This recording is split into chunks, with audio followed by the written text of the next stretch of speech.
Rabbi artinya yang memelihara, yang menguruskan. Kalau Malik, merajai atau menguasai, pemilik. Kalau ilah, menyembah, yang disembah. Okay, baik. Kemudian untuk guru kami buat contoh di pondok macam contoh bela kambing. Nak bagi nampak mudah fahamnya, kita ambil contoh bela kambing. Kalau Rabbin Nas tadi tu, Rabbi memelihara, ada orang yang ditugaskan untuk menjaga kambing tu. Contoh di kandang kambing tu, dia yang bagi makan, dia bagi minum. Kalau kambing tu sakit, dia yang ubatkan.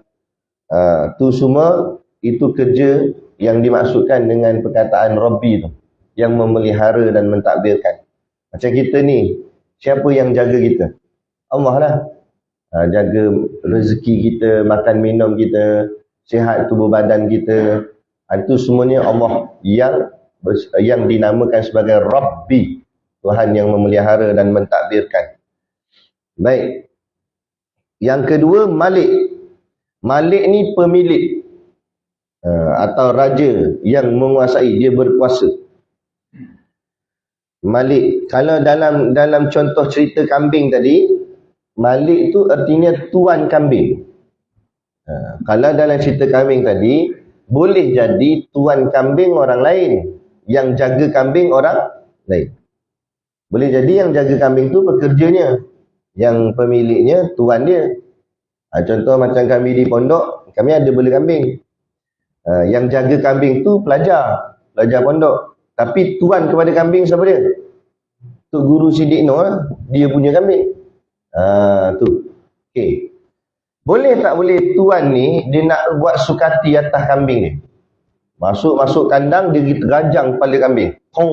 Campak weh kambing tu. Kan? Boleh tak boleh nak terajang? Boleh, kambing ni sukati je. Boleh tak yang bagi makan kata, "Oi, bapa sepak kambing ni? Kambing aku, sekati aku." Tu saya nak bagi fahamnya, maksud Allah tu Malik, raja atas kita, pemilik pada kita. Jadi Allah nak buat sukati atas kita, boleh tak? Boleh. Allah nak bagi kita tergolek ke? Allah nak bagi kita pecah dua ke? Allah nak bagi hilang ke? Sampai sekarang tak jumpa-jumpa, Allah boleh buat. Allah boleh buat apa saja.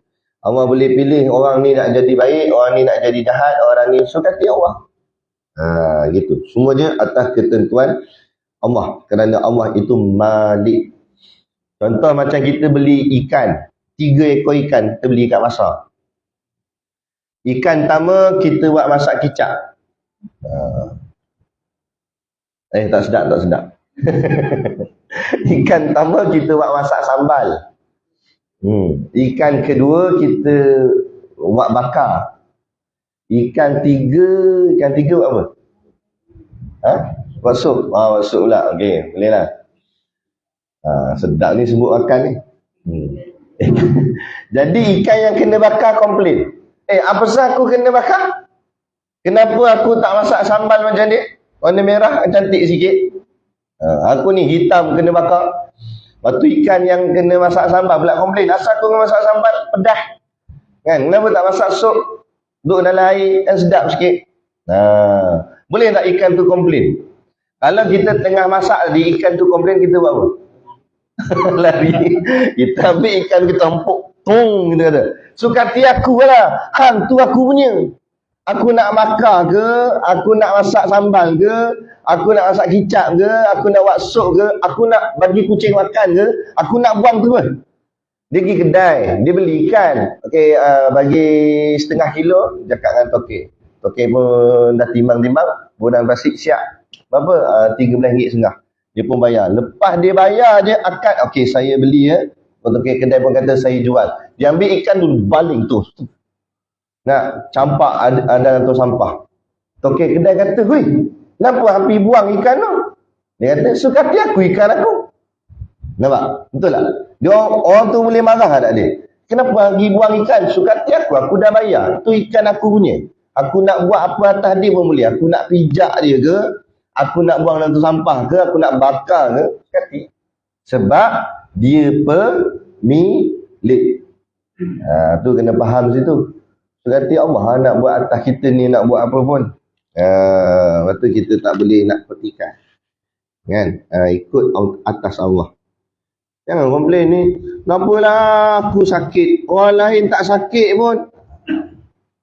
Dia tak sedar dia tu hamba. Dia tak sedar Allah tu malik kan. Kan tak? Kita ada apa? Kita boleh buat apa? Baik, itu makna malik.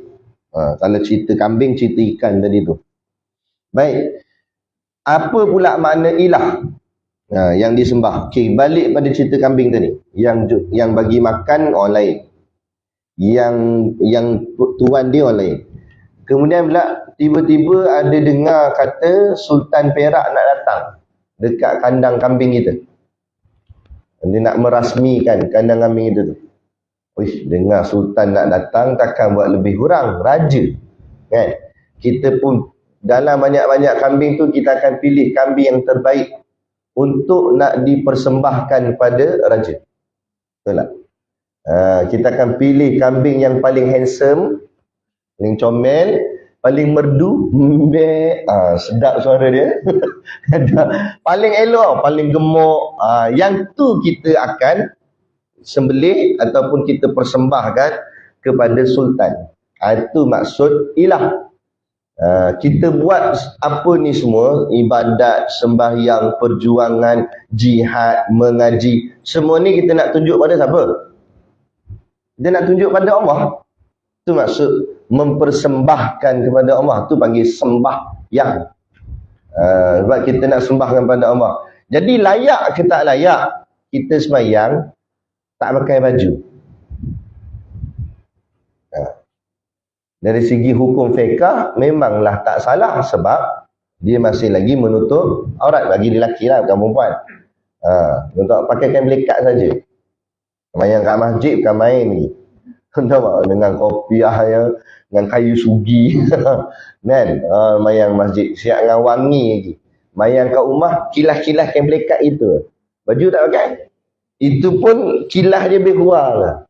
Duduk tahiyat awal, lepas tu dia naik, kain duduk tahiyat awal lagi. Ada mak. Kalau macam tu patut ke tak patut? Tak patut lah. Sebab kata nak tunjuk pada Allah. Kalau tunjuk pada Raja Perak pun mu buat sungguh-sungguh, takkan tunjuk pada Allah mu buat lebih kurang. Cuba kita fikir, kan? Saya biasa mengaji dengan Syekh Nuruddin Al-Banjari Al-Makki. Jadi ni habis kuliah ni nak pergi kat tempat dia, ada pengajian hadis dengan beliau. Syekh ni dia garang, guru saya ni, dia garang, tegas. Kalau kat luar dia okey. Dalam pengajian, dalam kuliah, dalam kelas memang dia garang, dia tegas. Kalau mana-mana masjid nak jemput dia, memang kami akan nasihat dulu supaya jaga jemaah. Jaga audien yang hadir. Sebab apa? Biasa terjadi. Dia ngajar ada orang tidur. Kan? Dia tu pergi kat orang tu, "Hoi. Tidur pergi balik."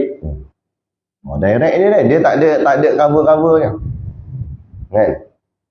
Dia pernah sekali tu saya ikut kelas dia, ada muslimat 2 orang. Ni muslimat ni bukan muslimin, muslimat. Tapi budak muda lah. Dia dia sembang sama kawan dia. Bukan sembang apa, saya rasa sebab dia nak pinjam pen je. Dia cakap dengan kawan dia nak pinjam pen, macam tu lah memang. Tapi dalam kelas ni, Syekh tengah mengajar. Syekh nampak. Syekh terus diam. Syekh kata, "Kamu nak bercakap atau saya bercakap?" Diam satu kelas. Bunyi kipas je macam tu. Semua senyap. Tak kata apa, diam. Dia kata, "Kamu nak cakap ke saya nak cakap?" "Keluar!" Dia suruh keluar. "Keluarkan!" Budak tu nangis. "Kamu tak keluar, saya keluar." Takkan nak Syekh keluar kan? Kalau Syekh keluar, habis kami semua tak dapat ilmu. Sekali budak tu 2 orang bangun. Keluar. Pada satu sudut, bagi orang awam, dia akan nampak tak patut Syekh buat macam tu. Tak baik, sian kat dia budak tu. pada sudut pandangan orang awam. Tapi pada sudut pandangan kami pelajar, penuntut ilmu, kami rasa itu patut. Sebab apa saya kata patut? Saya nak tanya, kalau dalam majlis adat istiadat diraja, boleh tak kita buat lebih kurang? Ni Sultan duduk depan ni, Raja tengah bertitah dalam ucapan. Kita duduk kat kursi depan gini. Ni ha? Jadi macam mana? Jadi derhaka tak dengan Raja? Mesti ada protokol dia. Tak. Nak ambil watikah tu, Datuk Seri ke apa tu, dia ada step dia. Jalan dia apa semua. Ada perkataan dia, ampun tuanku, beribu-ribu ampun lah apa semua. Mana protokol siap. Sebab apa? Sebab tu majlis diraja. Adat istiadat. Majlis ilmu ni bukan majlis diraja dah. Majlis Allah yang Maha Raja. Ni majlis ilmu, ni majlis Allah. Majlis ilmu Allah. Mana besar majlis ilmu Allah dengan majlis manusia buat? Cuba fikir. Kalau majlis manusia buat pun kita jaga sungguh-sungguh, takkan majlis Allah kita buat lebih kurang? Betul lah Syekh buat tu, Syekh tegur tu. Nak ajar pada umat, jaga majlis yang dalam majlis tu, majlis yang berkait dengan bab-bab agama kita. Ini bila majlis ilmu, majlis agama buat lebih kurang. Orang cakap kalau di masjid duduk menyandar kat tiang. Ada lebih saya sakit hati kadang-kadang. Kan? Kita bagi salam tu dia terus tidur. Assalamualaikum. Bila dia bangun balik, kita bagi salam kali kedua sebab nak habis dah. Kita pun habis kuliah kita. Wabillahi taufiq wal hidayah, jebol ke. Habis dah. Habis dah. Kalau tak ada niat nak mengaji baik, tak payah masuk. Merosakkan majlis. Macam tadi lah. Kalau orang tu duduk dalam adat istiadat diraja, dia ni tak boleh nak jaga protokol, mesti orang akan halau. Duduk kat luar, merosakkan majlis. Betul tak? Cuba tengok perbarisan. Apa nama unit uniform, polis ke tentera dia tegak. Ini raja nak jalan lalu ke depan nak cek perbarisan. Tak bergerak, gatal pun tak garu. Ni lalat sampai hinggap kat hidung. Kan hinggap ni masuk ke lubang terus lalat. Begitu ke? Ada tak? Bergerak tak? Tak bergerak. Apa? Hormat sangat. Padahal tu siapa dia? Manusia je. Kan? Ni majlis besar. Majlis ilmu ni. Nabi sebut, inilah Raudatul Jannah. Taman-taman syurga. Orang duk berebut nak masuk Raudatul Jannah di Madinah. Betul lah tempat tu tempat terbaik juga. Tapi dalam masa yang sama, dalam hadis yang lain, Nabi kata, ada juga Raudatul Jannah, iaitu taman-taman syurga itu, iaitu majlis ilmu. Yang ada di dekat-dekat tempat kamu. Di masjid surau kita, di sini. Ini raudah jugalah ni. Kan? Tak payah nak kena beratur, tak payah apa. Datang duduk je. Kalau kita berjaya duduk di majlis ilmu, taman-taman syurga, harap-harapnya hari akhirat nanti dapat masuk syurga. Syurga yang sebenar. Amin. Slow amin. Okey. Itu dia. Ilah tadi. Tapi kalau sisi cerita kambing tadi, manusia, lain-lain orangnya. Apa nama tadi? Yang bagi makan orang lain. Okey, kambing tu tuan dia orang lain. Yang kita persembahkan kambing tu pun orang lain. Tapi di sini dalam bab ketuhanan ni, tiga-tiga Allah Ta'ala. Yang jaga kita pun Allah. Yang memiliki kita pun Allah. Yang kita persembahkan segala apa yang kita buat ni pun hanya kepada Allah. Okey. Itulah Allah Tuhan kita. Itu sebut wasafwati Rabbil Alamin. Dan menjadi pilihan bagi Tuhan yang mentadbir dan memeliharakan sekalian alam. Itu Rabbil Alamin. Okey, selesai. Sayyidina Muhammad. Sayyid tadilah makna penghulu, na tu domain, kata ganti nama bagi kami. Sayyidina yakni pemimpin kami atau penghulu kami. Pemimpin kita. Siapa dia pemimpin kita? Nabi Muhammad sallallahu alaihi wasallam. Nanti akan ditanya dalam kubur. Man rabbuka, siapa Tuhan kamu? Wa man nabiyuka, siapa nabimu? Kita kena jawab, nabiku Muhammad sallallahu alaihi wasallam. Nanti ditanya juga, waman abuka, siapa bapakmu? Nak jawab apa? Jangan disebut nama bapak kandung kita sini, Nasoha jawab. Kan? Man abuka, bapak kita ialah Ibrahim alaihi salam. Nabi Ibrahim tu ayah kita. Sebab dia asal yang membawa agama Samawi. Kemudian yang disambungnya oleh baginda Nabi SAW. Nabi kita Nabi Muhammad. Baik, Sayyidina Muhammad. Nama Muhammad ni asal perkataan dia ha mim dal, hamdun. Hamdun makna apa? Kita mengaji dah hari tu masa bahagian alhamdulillah dulu. Hamdun tu artinya apa? Puji, terpuji. Hamdun tu makna puji. Muhammadun artinya yang terpuji, yang dipuji, yang terpuji. Boleh tak?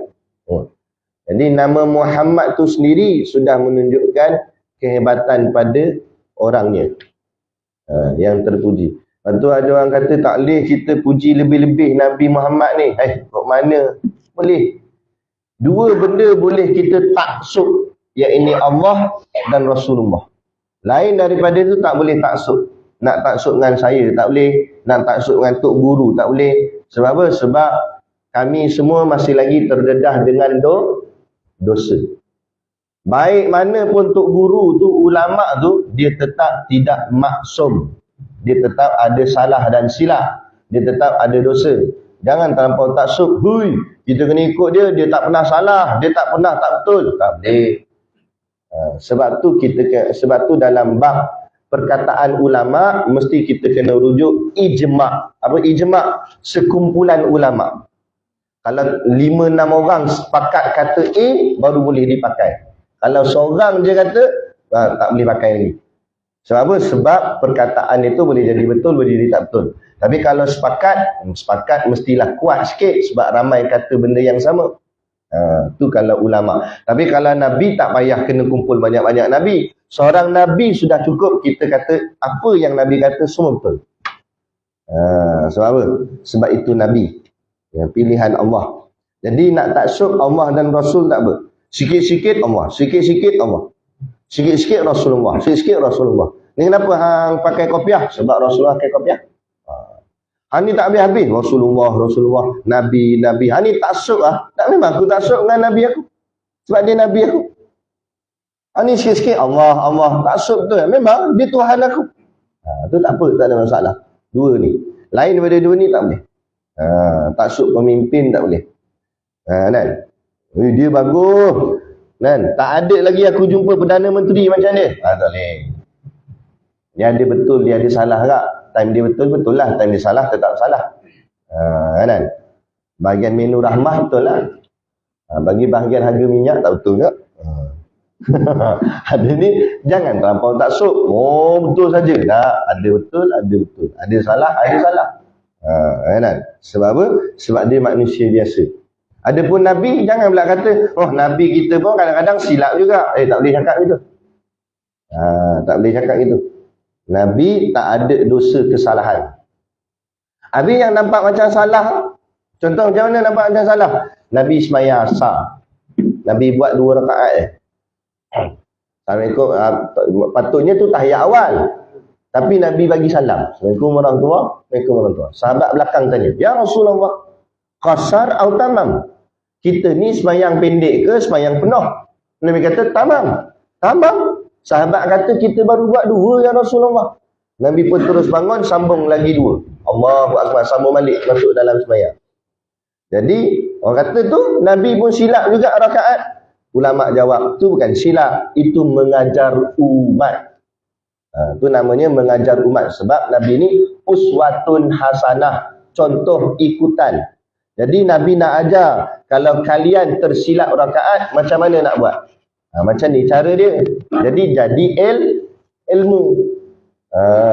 Kalau tersilap, dia akan berulang lagi. Tapi peristiwa tu sekali je berlaku kat Nabi, bukan kerap kali. Kalau jenis kita, yang jenis tersilap ni kerap kali. Sebulan sekali tersilap rakaat. Sebab allowance lambat masuk tu imam. Aduh mak, asyik tu silap aja, kunut tu lupa. Kan? Tu bahagian kita orang biasa. Nabi tidak. Macam orang kata Nabi Adam. Nabi Adam pun buat salah, dia pergi makan buah larangan. Allah kata kan jangan makan, dia pergi makan juga. Itu bukan satu dosa. Tapi itu juga mengajar umat. Apa mengajar umat? Allah sengaja jadikan peristiwa tu pada Nabi Adam supaya bila Nabi Adam balik ke turun ke bumi, dan Nabi Adam pun minta maaf pada Allah untuk mengajar umat. Kalau kamu buat salah pada Allah, macam mana nak cara nak minta ampun tu? Tu Nabi Adam tunjuk. Sebab tu sekali tu je Nabi Adam, bukannya lepas tu Nabi Adam buat salah lagi. Mana ada? Itu untuk mengajar umat. Itu adab kita dengan para Nabi dan para Rasul. Jangan sesekali kata, Nabi pun buat salah, jangan cakap gitu. Itu menjatuhkan martabat kenabian. Tak payah kata Nabi lah, contoh raja tadilah, sultan tadi. Kita kata, raja pun tak betul. Boleh tak? Kalau raja tu dengar macam mana? Sultan tu dengar macam mana? Jadi kira derhaka dah. Kena tangkap dengan polis tak? Padahal tu sultan je pun, raja je pun, manusia macam kita tak? Bukan ada mukjizat apa pun. Ni Nabi, kekasih Allah. Ada mukjizat, kita cakap lebih kurang kat dia. Mana boleh? Ni sampai kata Nabi pelarian lah.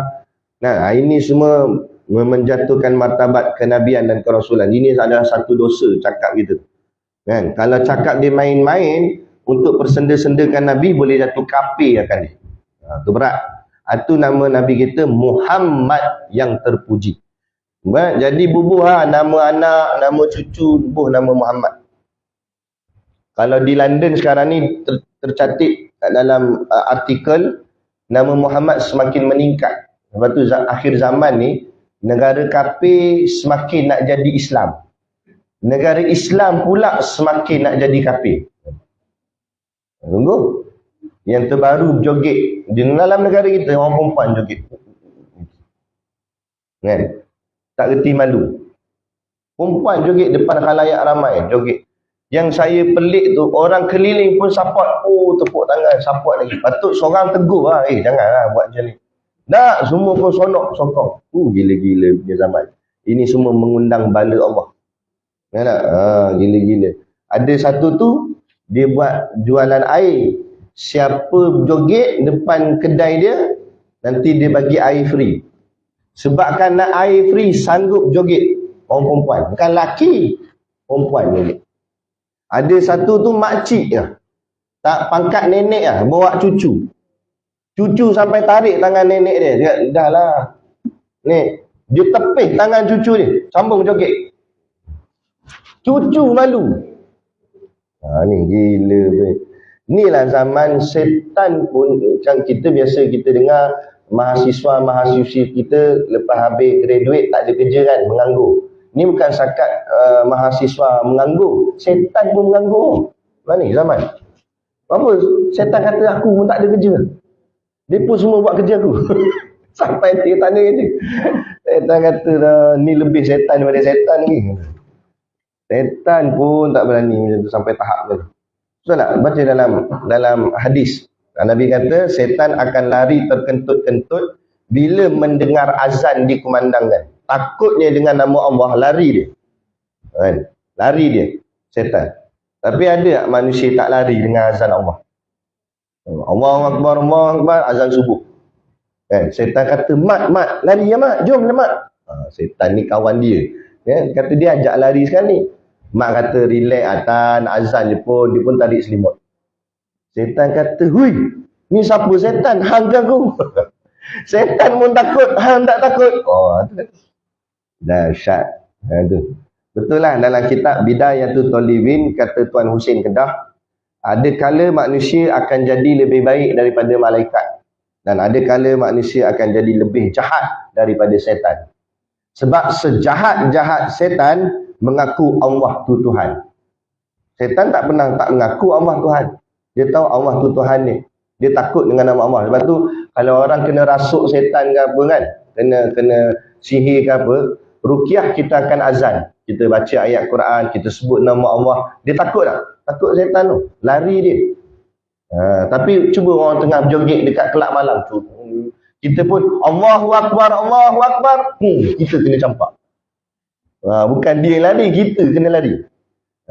Takut ni kan? Setan lari dengan nama Allah, takut dengan Allah. Manusia tak takut dengan Allah. Jahat lagi. Atau kadang-kadang dia boleh jadi lebih jahat daripada setan. Kadang-kadang boleh jadi lebih baik daripada malaikat. Sebab apa boleh lebih baik daripada malaikat? Malaikat memang tak buat dosa. Tapi malaikat tak buat dosa dalam keadaan dia tidak ada hawa nafsu dan hasutan iblis. Dia boleh taat perintah Allah. Tapi hebatnya manusia, dia boleh semayang, dia boleh puasa dalam keadaan dia dihasut oleh setan dan dihasut oleh hawa nafsu. Macam ni kita nak mengaji kuliah. Setan mesti cocok kita. Kan? Lamanya kuliah dah datang lambat ustaz ni kata. Itu. Setan tu cocok kita. Tapi kita tetap istiqamah. Jangan kacau aku nak mengaji. Kan? Tu kita boleh buat satu kebaikan, dalam keadaan kebaikan kita nak buat tu ada halangan. Maka mana lebih hebat? Kita ke malaikat? Cuba jawab. Kuat sikit je. Kita ke malaikat? Jawab kita tu, malaikat maut ada belakang tu. Dia tengok, dia kata. Oh, belagak je kata. Aku datang pun tahu. Tu contohlah. Tapi memang betul pun. Kan? Sebab tu kalau orang tu sangat baik, malaikat pun jadi malu dengan dia. Malaikat segan. Sehingga bila dia mati masuk dalam lubang kubur, malaikat muka nakir datang dalam keadaan tersipu-sipu. Sebab dia tahu makhluk yang mati ni adalah kekasih Allah. Orang yang kuat amal, soleh, kebaikan. Dia akan tanya pun dengan pertanyaan yang baik. Dengan lembut tanya. Excuse me? Excuse me dulu. Marrabuka? Dia tanya. Baik. Kita pun jawab, Allah lah. Steady je. Sebab apa? Sebab jenis orang baik. Cuba jenis orang tak baik. Suara dia mengalahkan peti kilat. Marrabuka! Orang tanya. Kerajaan Malaysia jawab. Jawab kerajaan Malaysia. Mampu lagi teruk kena. Hatu kata. Jadi itu dia. Nabi kita Nabi Muhammad sallallahu alaihi wasallam. Kalau nak cerita pasal Nabi Muhammad ni panjang sangatlah. Hebatnya Nabi kita ni dipilih Allah. Insan yang terpilih. Kekasihnya Allah, panjang cerita. Terus kita pergi ke wa alihi. Wa dan ataf Ali. Ali tu kan Saidina Ali Saidina Ali ejaannya ain. Ali ni Ali. Ali artinya ahli keluarga. Ki tu nya siapa? Nya Nabi Muhammad lah. Ahli keluarganya. Nya siapa? Nya Nabi Muhammad, ahli keluarga Nabi Muhammad. Yang dipanggil sebagai Ahlul Bait. Ahli lah. Bait artinya rumah. Ahli rumah Nabi. Syarat untuk menjadi Ahlul Bait ataupun ahli keluarga Nabi, dia ada 2 syarat. Syarat yang pertama iaitu mestilah darah yang mengalir di dalam jasadnya darah daripada Bani Hashim dan Bani Muttalib. Maknanya darah yang sama mengalir di dalam jasad Nabi. Itu baru dipanggil keturunan Nabi. Itu syarat yang pertama. Syarat yang kedua, dia mesti beriman kepada Allah dan Rasulullah sehingga ke akhir hayatnya, sehingga dia mati. Bukan Nabi yang wafat, dia tu yang mati. Sampai dia mati, dia kekal iman. Okey, baik. Contoh, Abu Lahab, tahu tak Abu Lahab? Abu Lahab nama betul dia, bukan Abu Lahab. Abu Lahab tu nama gelaran yang Allah berikan pada dia. Nama betul dia siapa? Abdul Uzza. Tu nama betul dia. Abu Lahab ni dengan Nabi bukan orang lain. Abu Lahab ni pak menakan Nabi, pak cik Nabi. Dia abang kepada ayah Nabi. Muhammad bin Abdullah tu adik, Abdul Uzza tu abang, Abu Lahab tu ayah. Ayah lah abang. Abang kepada ayah Nabi. Jadi pak cik Nabi lah. Masa Nabi lagi sonok si Abu Lahab ni. Abu Lahab ni ada hamba. Zaman Arab dulu, zaman jahiliah dulu, siapa ada hamba kira orang kaya lah. Sebab hamba ni mahal. Jadi dia ada hamba nama Suwaibah. Jadi dia yang sebabkan Nabi waktu tu mak Nabi kan duduk seorang-seorang, ayah Nabi dah tak ada. Masa Nabi duduk dalam perut kandungan ibunya lagi, ayahnya sudah pun wafat. Jadi Abu Lahab ni dia kerahkan hamba dia untuk jaga Aminah, jaga mak Nabi. Sehinggalah Nabi dilahirkan. Bila Nabi lahir, Suwaibah ni tadi, hamba ni tadi sonok, dia pun berlari-lari pergi bagi tahu ke Abu Lahab. Dia bagi tahu kat Abu Lahab, Lahab. Tak ada panggil Lahab. Dia kata, ni apa nama adik iparmu dah melahirkan anak. Oh, sonok Abu Lahab. Gembira. Dia tanya, anak laki ke perempuan? Anak laki. Orang Arab pula, dia suka anak laki. Anak perempuan dia tak suka. Itu zaman jahiliah dulu. Jadi bila dengar anak laki sonok, dia kata, oh, hurray. Joget Arab ni suka menari. Macam tu kan.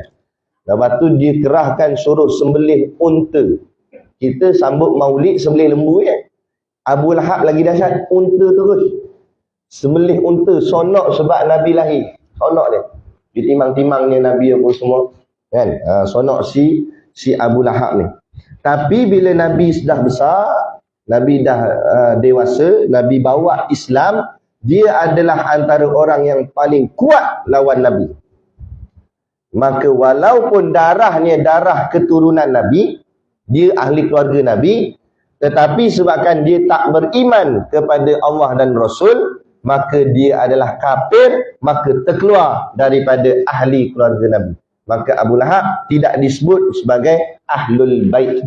Walaupun dari segi sains, DNA dia akan sama.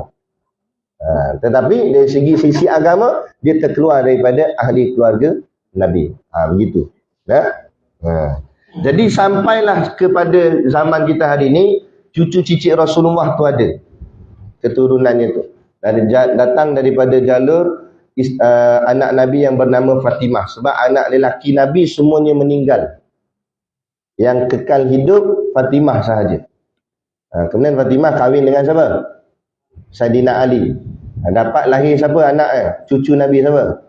Hasan dan Husain. Daripada Hasan Husain inilah turun keturunan Nabi sampai hari ini. Yang kita biasa dengar tak orang panggil Habib. Hari tu ada datang Habib Umar Al-Hafiz. Lepas tu ada yang nyanyi lagu Ya Hanana, Ya Hanana. Orang panggil Habib Syekh As-Sagaf. Yang ada gelaran Habib ni, itulah keturunan Nabi ni. Itulah cicit Rasulullah. Yang datang daripada cucu Nabi yang nama Husain. Semua yang turun daripada belah Husain, kebanyakan pada nama mereka itu diletakkan perkataan Habib. Habib tu bukan nama dia. Habib tu gelaran. Nama dia Said. Kalau lelaki, kalau perempuan Syarifah. Sebab tu nama Said ni tak boleh sebarangan orang pakai. Tak boleh. Dia mesti dibuktikan nasab dia bersambung dengan Nabi, baru boleh pakai nama Said. Dan Syarifah bagi perempuan. Kalau dia kahwin, dia keturunan Nabi kahwin dengan contoh dia perempuan Syarifah, dia kahwin dengan lelaki yang bukan Said, maka putus kat situ. Anak dia tak boleh pakai Said. Ada orang kata pakai megat, tak tahulah. Tapi tak boleh pakai Said sebab dah putus. Nasab dia tu dah putus. Dia yang boleh sambung ni lelaki je. Kan? Ayah dia Said, perempuan tu isteri dia bukan Syarifah, isteri dia orang lain. Anak boleh sambung lagi Said. Sebab ikut ayah. Apatah lagi kalau Said dan Syarifah turun memang confirm Said Syarifah juga kekal sebab dua-dua cicit Nabi. Kahwin sama-sama dua-dua cicit Nabi. Jadi daripada kembangnya tu dia ada keturunan masing-masing pula. Itu yang dipanggil nama belakangnya tu As-Sagaf, keluarga As-Sagaf semua. Kalau Al-Kaf, Al-Kaf semua. Kalau Al-Hafiz, Al-Hafiz semua. Kalau Al-Atas, Al-Atas semua. Itu nama-nama belakang tu cuba tengok. Para habaib, bila nama dia disebut, contoh Habib Umar, belakang tu apa? Al-Hafiz. Al-Hafiz tu nama keturunan dia. Keluarga Al-Hafiz.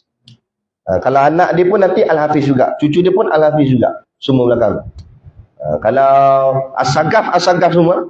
Kalau apa, Sumaid semua. Dia ada banyak dia punya ni. Itu dipanggil Ba'lawi. Dia ada satu badan yang menjaga keturunan Nabi. Dia akan cek. Dan ramai keturunan Nabi ada di Malaysia, terutama di Johor. Ramai. Dan kebanyakan raja-raja dan sultan negeri datang daripada cucu cicit Rasulullah. Antaranya Sultan Brunei, Sultan Raja Perlis, Jamalul Lail. Jamalul Lail tu ada keturunan dia. Jamalul Lail, Sultan Brunei tu keturunan Nabi kat tu, cicit Rasulullah. Yang lain-lain saya tak pasti, tapi kebanyakannya begitu. Itu sebelah Husain, cucu Nabi nama Husain.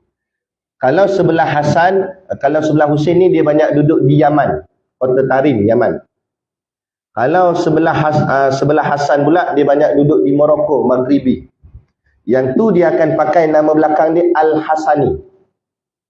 Kalau kita pernah dengar Syekh apa nama-nama, Syekh Alwi Al-Maliki Al-Hasani. Bila kita tengok nama dia ada tulis Al-Hasani, itu menunjukkan dia cicit Rasulullah. Di sebelah nama Hasan. Al-Hasani. Lepas tu tak boleh suka-suka nak buh nama Al-Hasani, tak boleh. Mesti betul dia punya keturunan dia sampai, nasab dia sampai. Kita keturunan Nabi tak kita? Kita keturunan Nabi juga, tapi keturunan Nabi Adam. Al-Adami. Kan? Mana ada orang bukan daripada keturunan Nabi Adam, dia kata dah daripada monyet. Itu hang. Mana ada tu Charles Darwin. Idea apa teori yang sesat. Mana ada manusia daripada monyet? Manusia daripada Nabi Adam lah semua. Kita ni cucu-cucu. Syekh tu gelaran bagi orang alim. Dia begini, kalau orang tu bukan daripada cucu Rasulullah, tapi dia alim, kita panggil dia syekh. Tapi kalau dia ni cucu Rasulullah dan dia alim, baru nama dia Habib. Tapi kalau dia tak alim, dia kerja biasa je. Kerja bawa grab food ke apa kan, food panda ke. Nampak? Dia tak ngaji sangat agama. Tapi nama dia Said. Dia tak boleh pakai Habib. Dia nama Said je lah. Habib ni khas untuk ulama yang berketurunan Nabi. Itu baru dapat nama Habib. Macam orang biasa macam kita, walaupun alim macam mana pun, tak boleh pakai nama Habib. Paling tinggi pun Syekh. Tu orang panggil Syekh ni, Syekh tu. Itu dia Syekh dia lah. Tapi dia bukan yang keturunan Nabi. Tapi alim lah. Tak ada masalah. Dan jalan nak masuk syurga bukan kira Habib tak Habib, Syekh tak Syekh. Siapa yang bertakwa, itulah orang yang dekat dengan Allah Ta'ala. Takut bukan Syekh, naik Syekh. Itu tak pakai kan? Itu ahli keluarga Nabi ya. Itulah maksud ahli keluarga Nabi. Kemudian orang bahas, dah isteri Nabi macam mana? Sebab isteri Nabi darahnya tak sama dengan Nabi, sebab dia datang daripada keluarga yang lain. Contoh macam Sayyidatuna Aisyah. Dia anak kepada siapa? Sayyidina Abu Bakar. Sayyidina Abu Bakar bukannya adik-beradik Nabi. Jadi orang bahas, ulama bahas. Adakah isteri-isteri Nabi juga termasuk ahli keluarga Nabi? Ya, sepakat ulama kata ya. Walaupun ada pandangan yang kata tidak, tapi pandangan tu kecil, tapi pandangan yang ramai mengatakan ya. Kerana apa? Kerana dia sudah duduk bersama dengan Nabi. Jadilah ahli keluarga Nabi. Jadi ahli keluarga Nabi ni tadilah segala keturunannya dan juga isteri-isteri Nabi. Malah isteri-isteri Nabi ini disebut sebagai ummahatul mukminin. Ibu-ibu orang beriman. Kita ni mak kita ada dua. Satu mak kandung kita, satu lagi mak bagi kita orang beriman. Siapa dia? Isteri-isteri Nabi. Sebab tu selepas Nabi wafat, diharamkan mana-mana sahabat kahwin dengan isteri Nabi. Tak boleh. Sebab apa tak boleh? Sebab tu mak. Mana boleh kahwin dengan mak sendiri? Tu kena jaga adab dengan Nabi. Tu isteri-isteri Nabi tu mak kita semua. Lepas tu disebut ummahatul mukminin, ibu-ibu orang beriman. Baik. Dan segala keturunan Nabi, yang ni kita nak betulkan juga supaya jangan salah faham, jangan terikut Wahabi. Segala keturunan Nabi adalah orang yang baik-baik lagi soleh. Malah ada seorang doktor menyebut semua keturunan Nabi ni sama ada dia adalah Nabi-Nabi juga, ataupun kalau tak Nabi pun walinya Allah, waliullah. Itu kena jaga adab. Nabi Muhammad ke atas dan Nabi Muhammad ke bawah. Faham tak? Ke atas ni maknanya Muhammad bin Abdullah bin Abdul Muttalib bin Hashim bin Abdul Manaf bin Qusay bin Kilab bin Murrah. Itu semua ke atas tu. Sampai Adnan, sampai atas-atas lagi. Nabi Ismail, Nabi Ibrahim, atas-atas lagi. Sampai Nabi Adam AS. Semua tu orang baik-baik belakang. Tak ada seorang pun jahat, tak ada seorang pun kafir. Okey, jangan kata mak ayah Nabi pun kafir ke? Jangan cakap. Sebab Wahabi faham dia tu. Wahabi faham, dia kata mak ayah Nabi duduk dalam neraka. Dia kata begitu. Atas hujah apa dia kata gitu? Sebab Islam belum datang. Maka kafir. Hujah kita ahli sunnah wal jamaah tak begitu. Hujah kita ahli sunnah wal jamaah, walaupun waktu tu belum datangnya Islam, belum datangnya Quran, tapi keturunan Nabi-Nabi ni semua mengikut ajaran yang sebelumnya. Ajaran sebelumnya ajaran siapa? Nabi Ibrahim. Itu disebut millati Ibrahim. Ajaran Ibrahim. Nampak? Itu yang ada tawaf Kaabah dan sebagainya. Tawaf Kaabah ni bukan baru ni. Dulu lagi dah buat. Zaman Nabi Ibrahim lagi, zaman Nabi Ismail lagi. Kan? Itulah nak menunjukkan kesinambungan. Bila kita masuk Islam, kita pun tawaf juga. Nak menunjukkan kita ni bersambung dengan apa yang dibawa oleh Nabi Ibrahim AS. Dengan agama yang dibawa oleh Nabi kita Nabi Muhammad SAW. Sebab bertuhankan Tuhan yang sama. Tuhan yang satu, iaitu Allah. Mana ada agama lain. Itu kata ulama, apa yang Nabi-Nabi lain bawa pun Islam jugalah. Tapi mungkin zaman tu tak sebut nama Islam ke. Tapi samalah agamanya. Cuma yang membezakan syariatnya. Apa syariat? Peraturannya. Peraturan ada beza. Cara ibadatnya mungkin ada beza. Ada kata cara sembahyang zaman dulu Nabi Ibrahim pagi dengan petang saja. Macam contoh subuh dengan asar. Contoh. Macam kita ni, kita kumpul semua. Semua yang ibadat-ibadat Nabi-Nabi lain pernah buat, kita ambil semua. Gitu. Jadi peraturan saja yang berbeza. Kami duduk mengaji kitab tafsir di pondok, Tok Guru cerita, ada peraturan zaman Nabi dulu-dulu, kalau nak bertaubat, mesti lawan pedang. Dia ni buat salah, buat dosa. Ni pun buat dosa juga. Dua-dua ni lawan pedang. Lawan. Tong. Lawan sampai mati. Bila mati, baru taubatnya diterima. Itu peraturan zaman dulu. Tapi peraturan zaman sekarang, syariat yang dibawa oleh Rasulullah, kalau kita buat salah, nak bertaubat, buat macam mana? Istighfar. Astagfirullahaladzim. Aku menyesal, aku tak buat lagi. Taubatan nasuha. Selesai. Cuba kalau peraturan tu Allah kekal sampai hari ni. Tak ada yang datang ni. Ada pun sikit. Ustaz tak datang. Ustaz tak datang. Ustaz semalam lawan pedang mati. Sebab taubat. Buat salah. Jenuh. Kan? Lepas tu kita ni rahmat. Kerana Allah sayang kat Nabi, tumpah sayang tu sampai kat kita juga. Maka Allah kurang-kurangkan hukuman-hukuman yang berat-berat dikurangkan. Kita tinggal lagi Allah kata potong tangan dia pencuri. Tu pun degil tak nak buat. Kalau Allah suruh buat peraturan macam dulu-dulu, lagi teruk. Kan? Ni lah. Baik. Itu dia. Wa alihi wa sahbihi. Sikit gini last. Sahbi artinya sahabat. Hinya, sahabat-sahabatnya. Siapa? Nya Rasulullah.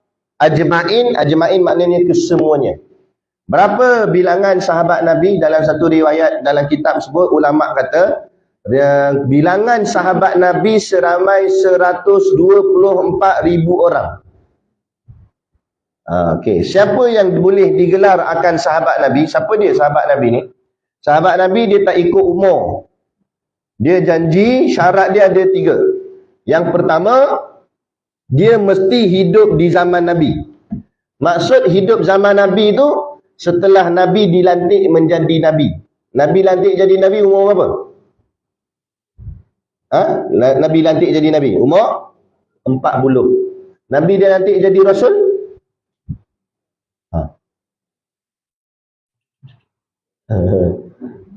Lantik jadi Nabi 40. Lantik jadi Rasul?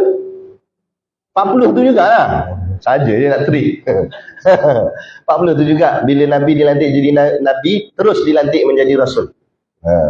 Okay. Kemudian, bila Nabi dah sampai umur 40 tadi, jadi Nabi, jadi Rasul. Sampailah Nabi wafat. Nabi wafat umur berapa? 63. Tempoh tu berapa tahun? 63 tolak 40 apa? Matematik. 23 tahun tu dipanggil tempoh kenabian. Siapa yang lahir waktu tu, hidup di zaman tu, dia dapat satu syarat untuk mendapat gelaran sahabat Nabi. Okey. Kalau dia hidup sebelum tu lagi, umur Nabi 35 ke, dia hidup zaman tu, lepas tu dia mati, tak sempat sampai Nabi jadi Nabi, umur 40, maka dia tak masuk dalam kategori sahabat. Macam Waraqah bin Naufal. Waraqah bin Naufal ni siapa dia? Tak kenal? Bukan duduk sini ya? Waraqah bin Naufal ni sepupu kepada Sayyidatuna Khadijah, yang cerita tentang Nabi dapat wahyu. Tapi waktu tu Nabi dah jadi Nabi dah. Kan? Tapi ada juga pendapat kata dia belum sempat Islam, belum sempat mengucapkan kalimah syahadah sebab masa tu wahyu pertama baru turun. Tapi tetap dia dikira sebagai agama fitrah. Maknanya dia diterima Allah, insya-Allah diterima sebagai orang yang beriman. Tapi kalau orang yang sebelum-sebelum tu tak sempat, tu tak sempat, tak masuk lah. Tak masuk dalam kategori sahabat. Tapi keimanan bergantung. Kalau diikut ajaran Nabi dulu-dulu, tak ada masalah lah dia. Dia tetap beriman jugalah. Okey, baik. Selesai. Apa tadi yang sahabat Nabi tadi? Syarat pertama mesti hidup zaman Nabi. Syarat yang kedua, dia mesti pernah bersama dengan Nabi.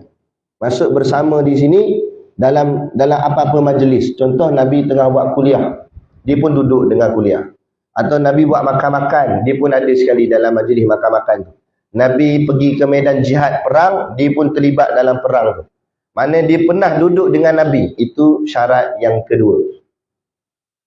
Syarat yang ketiga, dia mesti beriman dengan Allah dan Rasul sehingga ke akhir hayatnya. Macam tadi juga, sampai akhir hayat dia kekal imannya. Sebab ada yang mula-mula dipanggil sahabat tapi akhirnya tak kekal imannya. Itu bukan sahabat Nabi. Contoh peristiwa Isra' Mi'raj.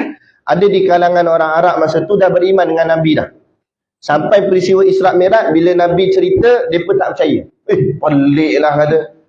Kalau sebelum-sebelum ni kamu cerita kami percaya, tapi bila kamu kata kamu naik ke langit lah apa sebagainya, jumpa malaikat, jumpa Nabi-Nabi lain, ni dah ngarut ni ada.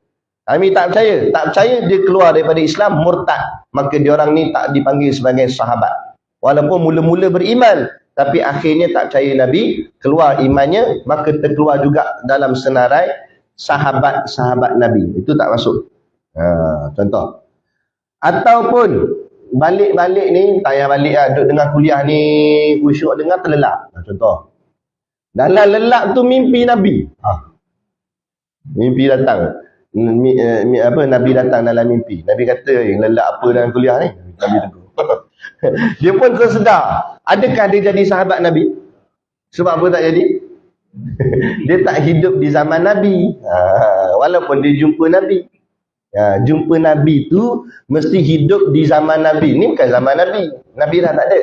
Zaman Nabi ni masa Nabi hidup je. Gitu. Boleh tak? Jadi jangan pula ngaku saya sahabat sebenarnya. Sahabat kawan dia tak apalah, sahabat Nabi tak masuk kita. Kan? Walaupun jumpa dalam mimpi sekalipun. Walaupun kerak. Kan? Tak kisahlah. Boleh tak berlaku mimpi Nabi ni kepada orang kafir? Boleh, tak ada masalah. Dan masa Nabi hidup, Nabi jumpa tak orang kafir? Jumpa tak Abu Jahal? Abu Jahal kan kafir. Nabi jumpa tak depan-depan? Itu realiti. Dan kalau mimpi pun boleh tak? Kalau dalam realiti pun Nabi boleh bertemu orang kafir, apatah lagi dalam mimpi pun boleh bertemu orang kafir. Jadi tak mustahil. Jadi kalau orang kafir pun boleh mimpi Nabi, orang jahat boleh mimpi Nabi tak? Boleh juga. Jadi tak semestinya bila sebut mimpi Nabi, dia ni mesti orang baik. Belum tentu. Cuma anugerah lah dapat mimpi Nabi. Sebab apa? Dapat jumpa Nabi. Dapat tengok wajah Nabi. Kan? Pernah berlaku ada, tapi selalunya siapa yang dapat jumpa Nabi ni, dia akan dapat rahmat lah. Kalau orang kafir mimpi Nabi, selalunya dia akan masuk Islam lepas tu. Kalau orang jahat mimpi Nabi, selalunya lepas tu dia akan jadi baik. Ada satu di zaman dulu, ada seorang ulama ni, tapi ulama ni dia bercanggah dengan ulama lain. Dan dia mengkritik Imam Ghazali. Waktu dia hidup tu Imam Ghazali dah wafat, dah tak ada, dah meninggal dunia. Dan ulama ni, ni diceritakan dalam kitab Minhajul Abidin. Ulama ni, dia baca kitab Imam Ghazali, Ihya Ulumuddin, dia kutuk. Dia kata, apa Imam Ghazali ni letak hadis tak betul, dia kata. Dia kritik-kritik dia, kitab tu. Sehingga kan, dia ngajar anak murid dia, bukan ajar untuk belajar, tapi ajar untuk mengkritik Imam Ghazali. Setiap kali dia mengajar, jangan ikut ni Imam Ghazali ni tak betul, ni tak betul, ni tak betul. Dia tunjuk dalam kitab. Sampai dia bakar kitab-kitab Imam Ghazali. Akhirnya, malam tu dia tidur bermimpi. Mimpi jumpa Imam Ghazali dalam mimpi. Akulah tuan kepada kitab yang engkau bakar. Namaku Imam Ghazali. Terkejut dia. Kemudian Imam Ghazali ajak dia pergi jumpa 3 orang. Jom ikut aku. Kita pergi jumpa orang-orang ni. Jumpa siapa 3 orang tu? Nabi Muhammad, Sayyidina Abu Bakar dengan Sayyidina Umar. 3 orang ada dalam mimpi tu. Kan? Kemudian Imam Ghazali mengadu kat Rasulullah. Ya Rasulullah, ni kitab saya, Ihya Ulumuddin. Dan orang ini, dia mengkritik kitab saya dan dia langsung bakar kitab saya.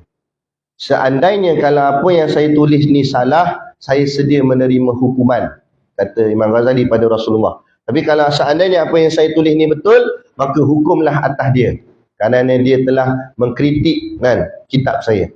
Kemudian diserahkan kitab tu pada Rasulullah. Rasulullah pun ambil, Rasulullah baca. Dalam kitab kami baca tu, dikatakan Rasulullah baca selai demi selai, satu-satu Rasulullah baca. Lepas habis Rasulullah baca, Rasulullah puji. Kata kitab ni bagus untuk umat, baik. Kemudian Rasulullah serahkan kat Sayyidina Abu Bakar. Sayyidina Abu Bakar pula cek, baca satu-satu juga. Lepas tu Sayyidina Abu Bakar pun puji kitab. Diserahkan pada Sayyidina Umar. Begitulah benda yang sama berulang. Habis tiga-tiga dah cek, tiga-tiga puji kitab. Kemudian Rasulullah kata, kamu yang bersalah kerana kamu menghina kitab Imam Ghazali. Angkat kain bajumu. Dia pun angkat baju. Rasulullah keluarkan macam tali ke apa. Rasulullah sebat belakang badan dia. Sup. Ada kata sampai 20 sebatan. Ya? Kemudian dia terjaga daripada tidur. Dia terasa sakit belakang badan. Dia tengok belakang cermin, berbirat. Maknanya dia dirotan betul-betul. Berbirat belakang badan dia. Walaupun dia tidur tu mimpi, tapi Allah bagi sungguh azab kat dia. Dan dia pun menyesal. Dia bagi tahu balik anak murid dia. Dia tersilap sangka pada Imam Ghazali. Dan dia pun minta maaf. Dia betulkan balik. Setelah beberapa hari lepas tu, dia pun meninggal dunia. Tapi nak ceritanya begitulah. Kadang-kadang ada orang yang buat salah, Allah izinkan dia bertemu Nabi dalam mimpi. Tujuannya untuk dapat rahmat Allah dan dia kembali kepada jalan yang betul. Satu teladan kita boleh ambil. Teladan yang kedua kita boleh ambil, jangan menghina alim ulama. Kalau ulama yang sudah meninggal pun kita hina dia, pun boleh kena azab. Apatah lagi ulama yang masih hidup, kita kritik dia. Tu. Meninggal pun Allah, dia punya karamah dia masih lagi ada. Kan? Tu jaga. Alim ulama ni kekasih Allah. Kan? Mereka ni wali-walinya Allah. Kita kutuk kekasih Allah, Allah sendiri yang akan azab. Jangan menghina-hina ulama. Itu nah. Itu sahabat Nabi, syarat dia mestilah yang pertama apa tadi? Hidup di zaman Nabi, yang kedua jumpa Nabi, yang ketiga beriman dengan Allah dan Rasul sehingga ke akhir hayat. Kalau panjang macam tu maksudnya dah habis. Nanti kita akan sambung tandakan dah. Masuk nombor 1 adalah kitab Risalah Tauhid. Ini asalnya.